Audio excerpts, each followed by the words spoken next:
So ay mga bossing, magandang gabi sa lahat. So mga boss, habang kami dito sa may Ilos Norte sa aming tinutuluyan may solid followers tayo. So bossing, Sir Jeremiah po maraming salamat sa pagbisita. Syempre sa suporta Ano yung boss? Ito po, sa Sukang Ilocos. Aba, may sukang Ilocos tayo galing kay Sir Jeremiah.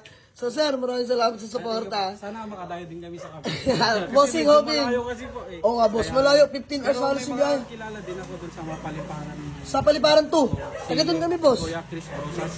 Oh, okay. Yun yung sinabi niya sa akin nung bibili ako ng sasakyan. Ay. Pero yung biyahe kasi medyo malayo. Malayo talaga, Kaya boss. para kung yung next na susunod na bibili namin ng sasakyan. Sige, boss. Yun na talaga. So, nakakatuwa lang si Sir Jeremiah, isang solid followers. Nag-chat sa atin, magmamapicture daw. So, binigyan tayo ng suka, mga bossing. So, sige, dahil dyan, mga bossing, bigyan natin. T-shirt, bibigyan ko si Sir Jeremiah. So, sir, anong size mo? XL po. XL, sige, bigyan natin. Wait lang, sir, ha?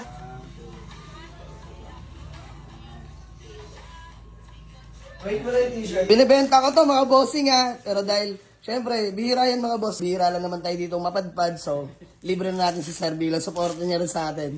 Sir, thank you so much. Peace lang. Ayan, binigyan tayo ng suka. Bigyan natin ng protein. Bukas po, pasyalan niyo po yung patapat. Sayang yung... Oh, boss, pupunta talaga kami itong bukas. Sayang po. Kasi Okay, sige, boss. Maraming salamat. Boss, bate, baka may gusto ko lang batiin. Yun lang po, salamat sa pagpasyal dito sa Ilocos po sama ng mga ibang di pa nakapasyal. Mag-chat lang po kayo kay Sir Jamalix. Maraming pag-stayan dito na magaganda. Ay, bossing, maraming salamat. Peace, bam. Thank you. Ay, bossing, ingat.